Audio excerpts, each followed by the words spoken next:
4 dias atrás meu filho desaparecido retornou. Só que eu não tenho um filho. Dia 2.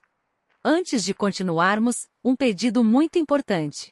Se inscreva no canal para não perder nenhum vídeo, deixa o seu like para fortalecer e comenta aqui embaixo o que você faria se estivesse no lugar deles. Quando digo que não dormi naquela primeira noite, não estou exagerando. Me deitei cedo, só para ficar longe dos dois, e fiquei ouvindo através da parede enquanto Dylan arrumava o menino para dormir. Eu tinha encontrado Gus encolhido embaixo da nossa cama, e ele deitou ao meu lado, de olhos arregalados e alerta. Quando Dylan finalmente entrou, ele se deitou na cama sem dizer uma palavra e se virou de costas para mim. Foi como um tapa na cara. Não importava o que acontecesse. Falha na comunicação, discussão menor, briga grande, não importava. Nós conversávamos antes de dormir todas as noites e dormíamos de mãos dadas. Não naquela noite. Eu não entendi a raiva dele. Mas talvez eu não estivesse olhando do ponto de vista dele. Se nós tivéssemos um filho em algum momento, e ele tivesse desaparecido, eu não ficaria brava com o Dylan se a criança voltasse e ele estivesse agindo como se não estivesse feliz com isso? Como se ele não tivesse lembrança de nunca ter tido um filho. Eu não me sentiria frustrada e confusa? Um soluço silencioso me sacudiu. Conversar com minha mãe tinha piorado muito as coisas. Agora eu não conseguia mais culpar a confusão do Dylan somente nele. A minha própria mãe perguntou sobre o menino. Falou sobre o retorno dele com entusiasmo. Ela até perguntou quando poderia vir vê-lo. Cada vez mais parecia que eu estava ficando louca, que eu tinha apagado todas as evidências do menino porque não conseguia lidar com isso quando ele desapareceu. Como se não explicar as fotos na sala. No fundo do meu estômago, outro pensamento me cutucou.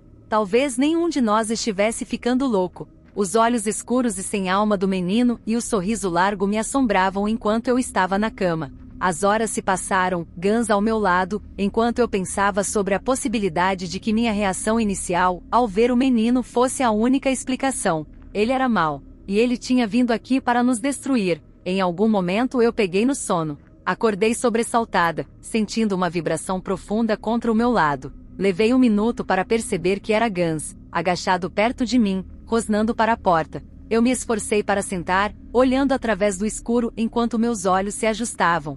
Dylan tinha deixado a porta aberta, eu supus que caso o menino precisasse de nós, e sombras escuras pulsavam além da porta. Alô? Sussurrei. Tem alguém aí? Dylan roncava baixinho ao meu lado, completamente alheio à minha insônia e ao cachorro agitado. Eu olhei de esguelha, então quase gritei. Uma silhueta escura estava na porta, orbes escuras brilhantes sem piscar, me olhando. O que você precisa? Perguntei em minha voz aguda. O menino não respondeu. Gus soltou outro rosnado que ressoou fundo em seu peito. As orbes piscaram do meu rosto para Gus. Um som sibilante cortou o silêncio, e Gus soltou um pequeno grito, se enterrando sob os cobertores. Os olhos do menino voltaram para o meu rosto. Eu estava presa no lugar pelo olhar. Ondas de má intenção me invadiram, me sacudindo até a raiz. O que esse menino queria de nós? Por que ele estava aqui? Por que nós? Ficamos em um duelo de olhares por mais de 10 minutos, então eu pisquei e ele tinha ido embora, como se ele nunca tivesse estado lá. Eu estava tentada a sair da cama e verificar se ele estava na cama, dormindo, mas dane-se. A reação de Gus foi suficiente para me dizer que eu não tinha imaginado. Eu sabia de uma coisa: eu não ia viver assim. De manhã, eu pegaria Gus, arrumaria uma mala e sairia dali. Mas e o Dylan? Eu não podia deixá-lo para trás. Ele estava envolvido nessa ilusão, mas não era culpa dele. Ele precisava da minha ajuda para ver que aquele menino não era nosso filho. Se eu o deixasse sozinho com o menino, não havia como saber o que aconteceria com ele. Eu não podia simplesmente abandonar meu marido, meu melhor amigo, mesmo que ele não estivesse sendo ele mesmo naquele momento. Ele precisava de mim. Eu precisava descobrir o que estava acontecendo. Quando a luz cinzenta e aguada da manhã filtrou pelas bordas das cortinas, eu me levantei da cama. A casa estava silenciosa, exceto pelo ronco baixo vindo do lado da cama do Dylan. Senti uma puxada na minha camisola enquanto eu colocava meus chinelos. Gus tinha agarrado meus dentes na ponta da minha camisa e estava tentando me manter ali. Está tudo bem, amigo, sussurrei, acariciando sua cabeça. Solta. Solta, amigo, está tudo bem. Ele finalmente abriu a boca e soltou minha camisa, mas me olhou com olhos grandes, redondos e suplicantes. Ele estava tremendo. e eu me senti péssima por deixá-lo, mas eu tinha trabalho a fazer. Ao entrar no corredor, ouvi o baque de Gus pulando da cama, e passos hesitantes me seguindo para a cozinha. Ele soltou um gemido e olhou para a porta da frente. Quer sair? Ele não tinha saído de jeito nenhum na noite passada, então eu tinha certeza de que sua bexiga estava prestes a explodir. Eu peguei a guia dele, calcei meus crocs e abri a porta. Antes que eu pudesse prender a guia ao colarinho dele, Gus pulou e bateu as patas na porta de tela, empurrando a maçaneta. A porta se abriu e Gus saiu correndo antes que eu pudesse reagir. Quando cheguei aos degraus da frente, ele havia sumido.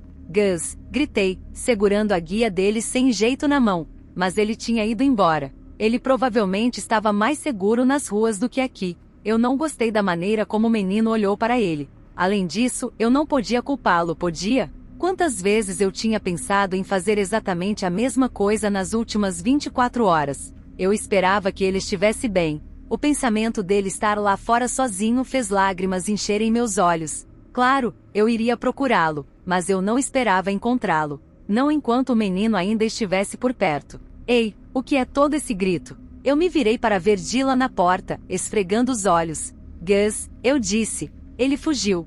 O quê? Por que você não o pegou?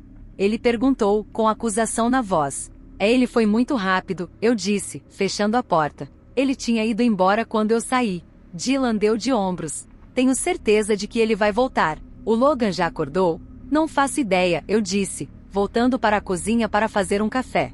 Então você vai continuar com essa farsa? Eu me virei rapidamente. Que farsa? Esse jogo que você está fazendo de fingir que não se lembra do nosso filho. Não é um jogo, é a verdade, eu disse ríspida. Eu estava cansada de fingir. Eu estava cansada das acusações e das culpas. Eu provavelmente não deveria ter dito isso, mas eu estava tão cansada. Se essa for a verdade, Liz, talvez precisemos conversar com alguém, Dylan disse calmamente. Ah, vai se fuder, eu rosnei, servindo uma xícara de café. Essa é nova, Dylan disse, apenas ligeiramente surpreso. Tenho que ir trabalhar hoje, aliás. Um choque de medo me atingiu. É sábado. Eu saí mais cedo do trabalho ontem, lembra? Dylan perguntou. Tenho algumas coisas para resolver. Eu não queria ficar sozinha com aquela coisa. Mas isso me daria algum tempo para tentar descobrir o que estava acontecendo. Alguns de vocês sugeriram nos comentários que eu procurasse vários tipos de seres sobrenaturais ou sinistros, e isso é exatamente o que eu já planejava fazer. Eu não era idiota. Eu assisti a todos os filmes de terror e li todos os livros. Pedindo permissão para entrar, aqueles olhos assustadores e escuros, a voz monótona, algo estava errado com aquela criança, eu só não sabia o que. E que tipo de ser poderia injetar memórias de si mesmo em pessoas, de qualquer maneira? Talvez a pergunta melhor fosse: por que ele não as injetou em mim também? Por que me deixar de fora para me desesperar, quando ele poderia ter voltado para dois pais com memórias dele, que estavam felizes em tê-lo de volta para casa? Assim que Dylan saiu, o menino saiu do quarto de hóspedes, ainda vestindo as roupas que o pegamos. Ele me olhou sentada à mesa da sala de jantar, sem piscar. Você está com fome? Finalmente perguntei. Onde está o Gus? Foi embora, eu disse, olhando para a porta da frente. Onde está o pai? Ele teve que ir trabalhar um pouco, eu disse. Você está com fome? Havia um fio de vermelho no lado da boca do menino. Ele levantou uma mão pálida e limpou. Eu já comi. Eu franzi a testa, sabendo perfeitamente que ele não tinha comido, mas eu não queria nem pensar no que ele achava que tinha comido. Você pode trocar de roupa? Precisamos ir à biblioteca. Por quê? O menino perguntou. Porque eu preciso de alguns livros, eu disse, perdendo a paciência. Eu não quero. Eu me levantei da mesa e entrei no quarto de hóspedes. A assistente social da delegacia nos tinha dado algumas roupas sobressalentes no tamanho do menino, já que obviamente não tínhamos nada em casa. Só para nos ajudar até que pudéssemos ir à loja. Eu vasculhei a bolsa, então tirei um jeans novo e uma camisa polo vermelha. Eu as mostrei para o menino. Vista essas. Eu disse que não quero ir. Eu suspirei. Eu não posso te deixar aqui sozinho, pelo amor de Deus. O menino recuou, sibilando para mim entre os dentes. Não.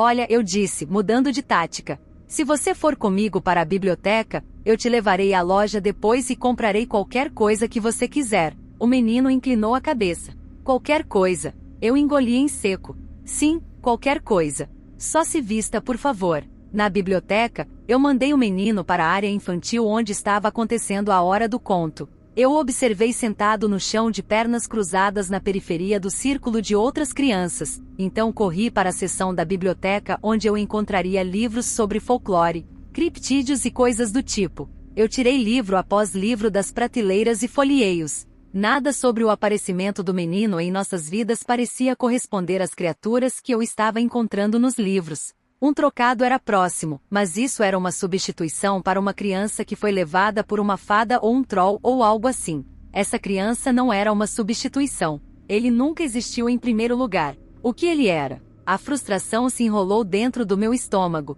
Quando a hora do conto terminou, uma fila de pais e filhos saiu da biblioteca. Eu olhei para a seção infantil e vi que havia alguns atrasados, pais e filhos olhando livros ou brincando com brinquedos. O menino ainda estava sentado no tapete, as mãos plantadas nos joelhos, olhando diretamente para a frente. Eu precisava encontrar algo, qualquer coisa, antes que ele ficasse inquieto. E antes que Dylan percebesse que tínhamos saído de casa. Eu abri um livro sobre lendas urbanas e estava folheando-o quando um grito agudo cortou o ar. Houve uma comoção na área infantil.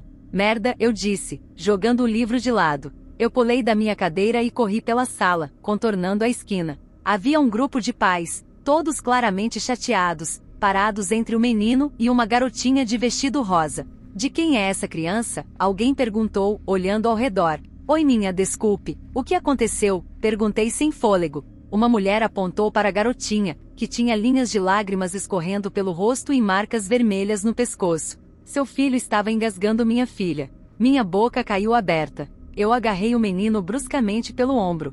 Por que você fez isso? Ele me olhou. Eu estava lendo um livro e ela tirou de mim. Sem emoção alguma. Nenhum remorso em sua voz monótona. Eu olhei para a garotinha, horrorizada, depois para os pais dela. Sinto muito. Você deveria cuidar do seu filho, a mãe retrucou. Ou melhor ainda, não leve para lugares públicos até que ele aprenda a se comportar. Sim, claro, eu disse, segurando a mão do menino. Só tocá-lo fez minha pele arrepiar, mas eu estava tentando manter as aparências. Vamos. Enquanto eu o arrastava, ele começou a rir, um som rouco e gorgolejante que fez todos os pelos do meu braço se arrepiarem.